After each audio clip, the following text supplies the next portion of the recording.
ሰላማችሁ ይብዛ ቅዱሳን ወገኖች እንደምናችሁ። በዚህ ሰሞን መፍትሄ የሚሹ የአሁኗ ቤተ ክርስቲያን የውስጥ ችግሮች በሚል ሐሳብ አንድ ለኔ የታዩኝን ነገሮች ማካፈል ጀምሬያለሁ። እዚህ ዩቱብ ላይ ማለት ነው። ጥቂት ሰዎች ተመልክታችኋል። እንግዲህ አዲስ ስለሆነ ብዙም ስላልገፋው ጀማሪ ስለሆንኩ በዩቱብ አገልግሎት ሰብስክራይብ በማድረግ እንድትተባበሩ፣ እንድትደግፉ፣ እንድታበረታቱ በዚያው ደግሞ ኮመንቶችን እንድታስቀምጡ አስተያየቶችን እንድታስቀምጡ በጌታ ፍቅር እጠይቃለሁ። ይሄ አንዱ ሰራተኛ አንዱ ተመልካች የምንሆንበት ሳይሆን ሁላችንም የቤተ ክርስቲያን ጉዳይ ስለሚያገባን ስለሚመለከተን የሚሰራውን ነገር ሁሉ ተባብረን ተጋግዘን ነው የምንሰራው።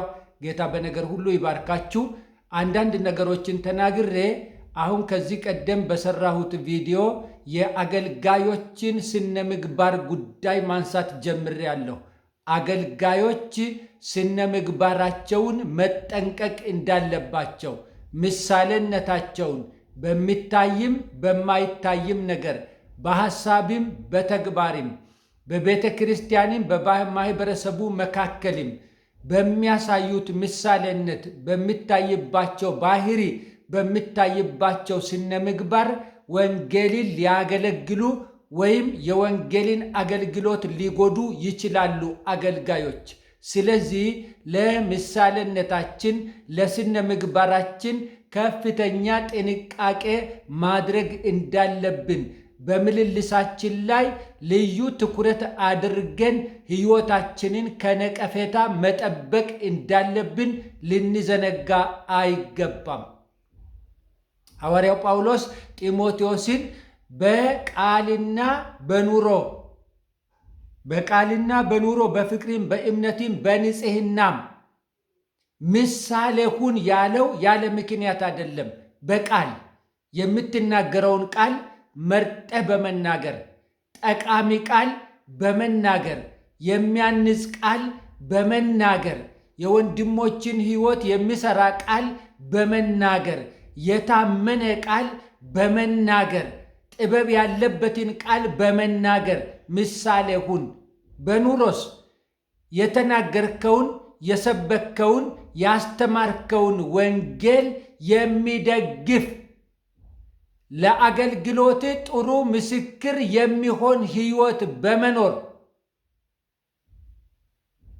እሱ እኮ እንደሰበከው ይኖራል፣ የተናገረውን ያስተማረውን በተግባሩ በሕይወቱ በምልልሱ ይገልጣል እንድትባል ቃልህና ተግባርህ እንዳይጋጭ፣ ተቃራኒ መንገድ እንዳይሄድ ቃልህን ከተግባርህ ጋር፣ ተግባርህን ከቃልህ ጋር፣ ቃልህን ከኑሮህ ጋር፣ ኑሮህን ከቃልህ ጋር አስማምተህ አግባብተህ በመኖር ምሳሌ ሁን። ሌላስ በፍቅር የምትወደውን ሕዝብ ያለ ምርጫ በመውደድ ያለ ማበላለጥ በመውደድ የምታገለግለውን ሕዝብ፣ የተላክለትን ሕዝብ፣ የምታስተምረውን ሕዝብ፣ የምትመክረውን የምትመራውን ሕዝብ ሳታማርጥ ሳታበላልጥ እኩል በመውደድ ፍቅር ያለህ ሰው በመሆን ምሳሌ ሁን። በእምነትም በንጽሕና በቅድስና በጽድቅ ኑሮ ምሳሌ ሁን የሚለው የዚህ ሰው ምሳሌነት ሰዎችን ሊያንጽም ሊያፈርስም እንደሚችል የታወቀ ስለሆነ ነው። ምሳሌነታችን ተበላሽቶ አገልግሎታችን ጥሩ አይሆንም። የአገልጋዮች ስነ ምግባር በተበላሸባቸው ዘመኖች ሁሉ ሕዝብ ብዙ ነገር አጥቷል፣ በብዙ ነገር ከስሯል። ለምሳሌ መጽሐፈ ሳሙኤልን የመጀመሪያውን ስታነቡ የኤሊ ዘመን ካህኑ ኤሊ በሴሎ ሲያገለግል በነበረበት ዘመን ከሱና ከልጆቹ ስነ ምግባር ማጣት፣ በተለይም የአገልጋዩ ልጆች የካህን ልጆች ካህናት ናቸው። ካህናት እግዚአብሔርን በመዳፈራቸው እግዚአብሔርን ባለመፍራታቸው ካህናት እንደ ስማቸው ካህን መሆን ባለመቻላቸው ምክንያት ደርሶ የነበረው ነገር የምናውቀው ነው።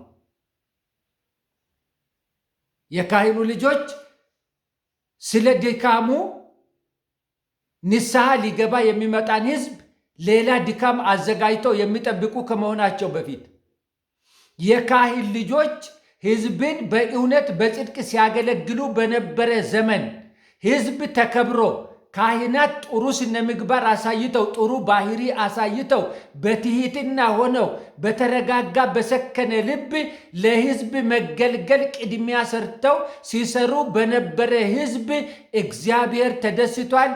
ሕዝብ የሚገባውን አገልግሎት አግኝቶ ልቡ አርፏል። የተበላሸባቸው ነገር አልነበረም። ቆይቶ ግን የካህን ልጆች ቤተ መቅደሱን እየተላመዱ ሲመጡ እግዚአብሔርን መፍራት ከልባቸው እየራቀ ሲመጣ ሕዝብ ማመናጨቅ ሲጀምሩ፣ መዳፈር ሲጀምሩ፣ ከእርኩሰቱ ሊነጻ የሚመጣን ሕዝብ ቤተ መቅደስ አካባቢ ቤተ መቅደስ ውስጥ የመቅደሱ አዳራሽ ውስጥ ሳይቀር ማርከስ ሲጀምሩ፣ እናቶችን ማስለቀስ፣ አባቶችን ማሳፈር ሲጀምሩ ግን ነገሮች ፈር መልቀቅ ጀመሩ፣ መበላሸት ጀመሩ። የእግዚአብሔር ሞገስ የእግዚአብሔር ክብር ስፍራውን ለቆ ሄደ። የእግዚአብሔርን ድምፅ መስማት ብርቅ ሆነ። ሕልም መታየቱ ቀረ። እግዚአብሔር በቀጥታም በተዘዋዋሪም ለሰዎች መናገሩ ተቋረጠ። ሕዝብና እግዚአብሔር ተለያየ። ቤተ መቅደሱ ዝም ብሎ ነባራዊ ፕሮግራሞች እንዳሉ እንደነበሩ የሚቀጥሉበት፣ ነገር ግን የእግዚአብሔር መገኘት ሴንስ የማይደረግበት እዚህ ቦታ እኮ እግዚአብሔር አለ የማይባልበት ሆነ። የእግዚአብሔር መገኘት የነበረበትን ቦታ ፕሬዘንሱ ሰዎችን ይባርክ የነበረበትን ቦታ እርኩሰትና ክፋት ወሰደው። ቤተ መቅደስነቱ ስም ብቻ ሆነ። የጸሎት ቦታነቱ ስም ብቻ ሆነ። የነሱ ካህንነት ስም ብቻ ሆነ። ስም ብቻ። በዚህ ምክንያት ብዙ ነገር ጠፋ፣ ብዙ ነገር ተበላሸ ማለት ነው እና አገልጋዮች ከሳቱ የሳተውን ሕዝብ ማን ይመልሳል? አገልጋዮች እግዚአብሔርን ካልፈሩ ፈርሃ እግዚአብሔርን የሚያስተምር ማን ነው ለሕዝቡ? አገልጋዮች እውነተኛ ካልሆኑ ውሸትን የሚቃወም ማን ነው? አገልጋዮች በሙሉ ተሰባስበው ወደ ጨለማው ስፍራ ከወደቁ ሕዝብን ወደ ብርሃን የሚጠራ ማን ነው? አገልጋዮች እርኩሰት ውስጥ ሁሉ ተሰባስበው ከሄዱ ሕዝብን ወደ ቅድስና የሚጠራ ማን ነው? አገልጋዮች ደፋሮች፣ አንገተ ደንዳኖች፣ ልበ ደንዳኖች ከሆኑ እግዚአብሔርን እንፍራ፣ በመንቀጥቀጥ እንገዛለት የሚል ፈርሃ እግዚአብሔርን የሚያስተምር ማን ነው? ከየት ይመጣል? ከየት ይመጣል?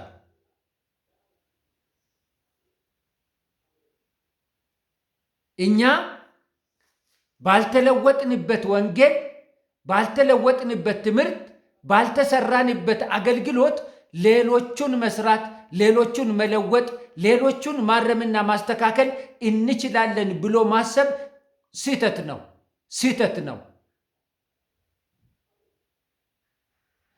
ትክክል ካልሆነ ሕይወት ውስጥ የሚመጣን አገልግሎት ሰዎች አይቀበሉም። ሃፒታይት አይኖራቸውም። ፍላጎት አይኖራቸውም እንደዚህ አይነትን አገልግሎት ለመቀበል። ሰው እኮ ባለመድኃኒቶች መጀመሪያ ራስን ፈውስ ይላል።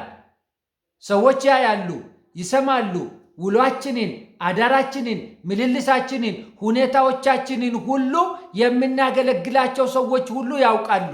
ስለዚህ መድረክ ላይ ይዘነው የምንቆመው ስብከት፣ ይዘነው የምንቆመው ትምህርት፣ ይዘነው የምንቆመው ስልጠና፣ ዝማሬ፣ ትንቢታችን፣ ጸሎታችን አገልግሎት ነው ብለን ወደ ሕዝብ የምናመጣው ሁሉ ተቀባይነት ሊኖረው የሚችለው እና እኛ እንደ አገልጋይ እግዚአብሔርን የምንፈራ ስነ ምግባራችን እንደ እግዚአብሔር ቃል የሆነ በሕዝባችን ፊት በግልጽነት የምንመላለስ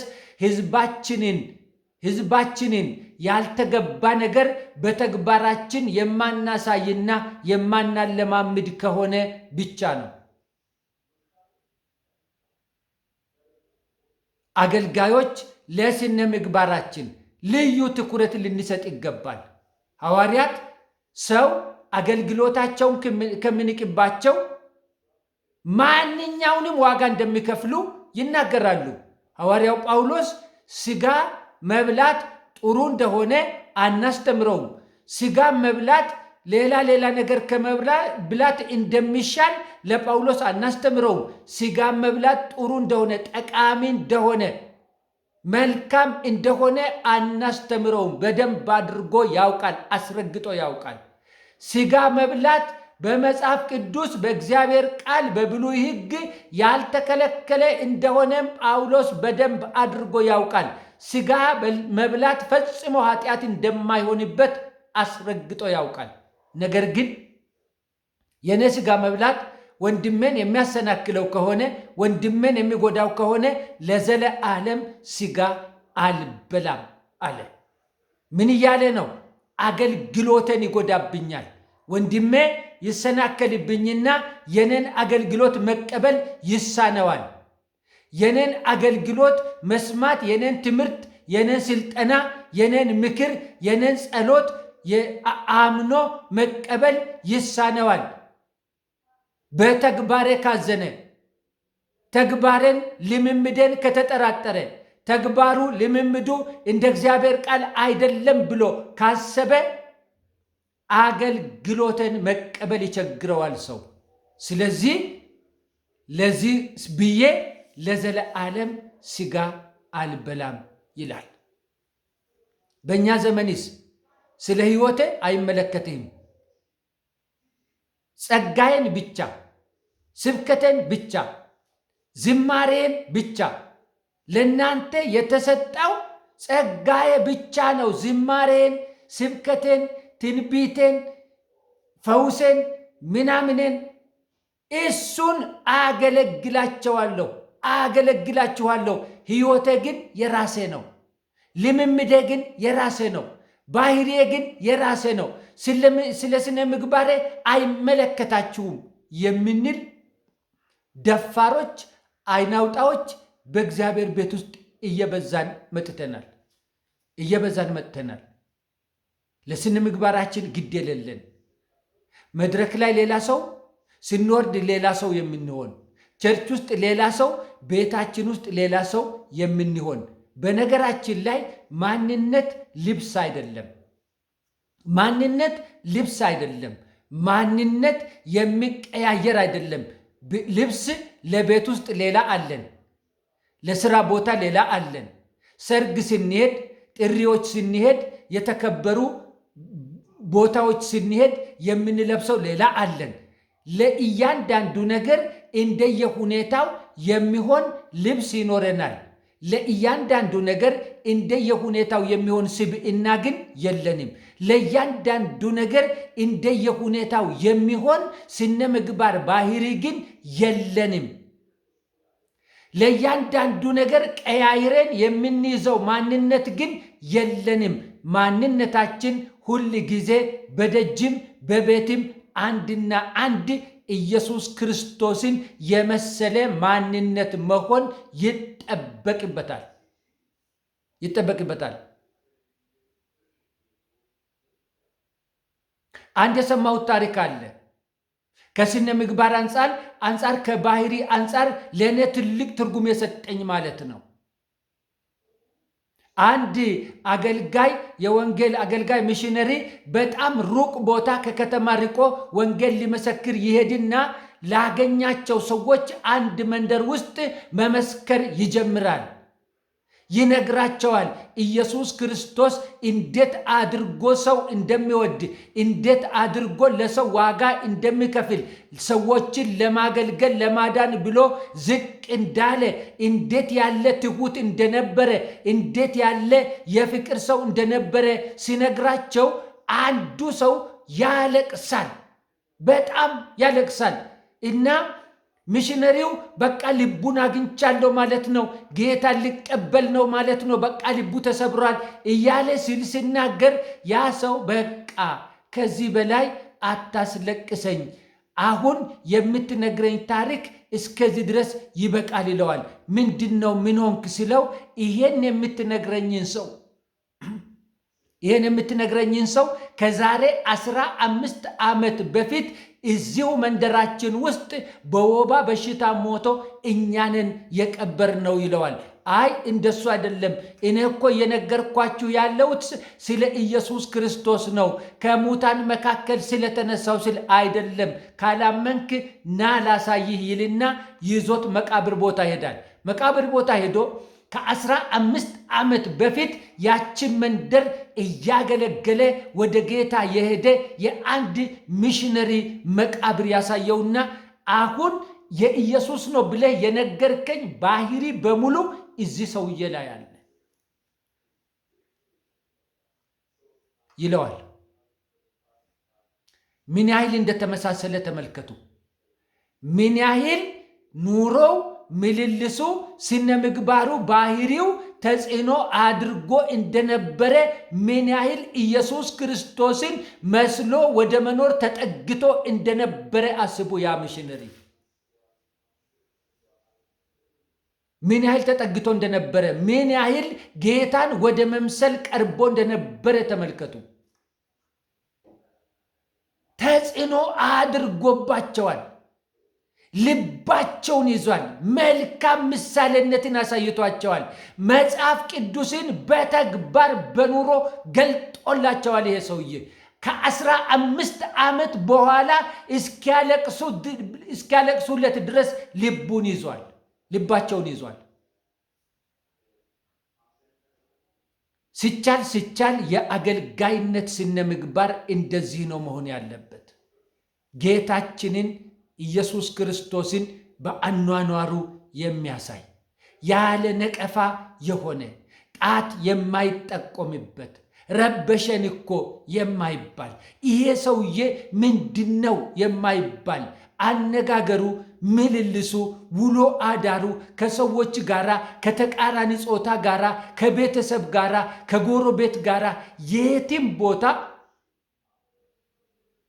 የሚነቀፍበት፣ የሚከሰስበት፣ የሚተችበት፣ የሚታማበት የጎላ ነገር የሌለው መሆን ነበረበት የአገልጋይ ሕይወት። በጣም በሚያሳዝን ሁኔታ ግን በእኛ ዘመን ሚዲያ ላይ ሳይቀር እንታማለን። ገመናችንን፣ ጓዳችንን እንዳለ ይዘነው ሚዲያ ላይ ወጥተናል። ብዙ ነገራችን የሜዳ የአደባባይ ሆኗል። አንዳንዱ ሊታረም ሊስተካከል ከሚችልበትም አልፎ ሩቅ መንገድ ሄዷል። የአገልጋይነት ስነ ምግባር ከልክ በላይ ወድቋል። ከልክ በላይ ተበላሽቷል። ከኛ ቀጥሎ የሚመጡ ልጆች ምን ሊሆኑ እንደሚችሉ የሰማይ የምድር አምላክ እግዚአብሔር ብቻ ያውቃል። በእርግጥ ሳሙኤል በኤሊ ልጆች መካከል ያለ ነቀፋ ሆኖ እንዳደገ እግዚአብሔር ማድረግ ይችላል። እሱ ስሙን ያለ ምስክርነት አይተውም።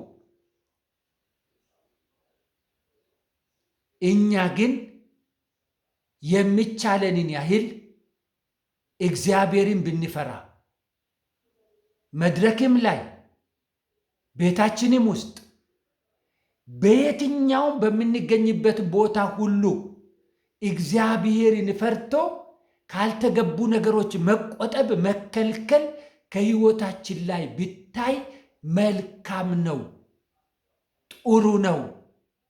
አገልግሎታችን ፍሬያማ ይሆናል።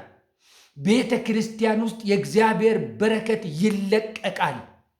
ሕዝብ ከደዌው ይፈወሳል። ሀገር ከመከራ ታርፋለች። ብዙ ነገሮች ይስተካከላሉ። የአገልጋይነት ስነ ምግባር በተበላሸበት ግን ምንም የሚለማ ነገር፣ ምንም የሚጠቅም ነገር ሊገኝ ሊጠበቅ አይችልም። ስለዚህ ለአገልጋይነት ስነ ምግባር ከፍተኛ ትኩረት ሰጥተን ብንሰራ እንደ ቤተ ክርስቲያን ጥሩ ነው። ስልጠናዎችን፣ ትምህርቶችን ስናዘጋጅ እንደተባለ ብለን መተረክ ሳይሆን ፕራክቲካል የሆነ ክርስትና ውስጥ ፕራክቲካል የሆነ የአገልጋይነት ሕይወት ውስጥ ተያይዘን ለመግባት ብንተጋ ብንሰራ ጥሩ ነው። አሁን ቤተ ክርስቲያንም ውስጥ የአቋም መግለጫ ድረስ ሄደናል። የአቋም መግለጫ የሆነ ስልጠና እንወስዳለን። በቃ እስቲ የአቋም መግለጫ ይጻፍልን ይባላል። አቋም መግለጥ ሳይሆን በተግባር መገለጥ፣ በኑሮ በህይወት መገለጥ ነው የሚጠበቅብን። የምንሰብከውን፣ የምንዘምረውን፣ የምንተነብየውን፣ የምናስተምረውን፣ የምናገለግለውን ወንጌል በህይወታችን መግለጥ ነው የነበረብንና የሚገባን። ስለዚህ ለምሳሌነታችን፣ ለስነ ምግባራችን እንደ አገልጋዮች ከፍተኛ ትኩረት ብንሰጥ መልካም ነው። ጌታ በነገር ሁሉ ይባርካችሁ።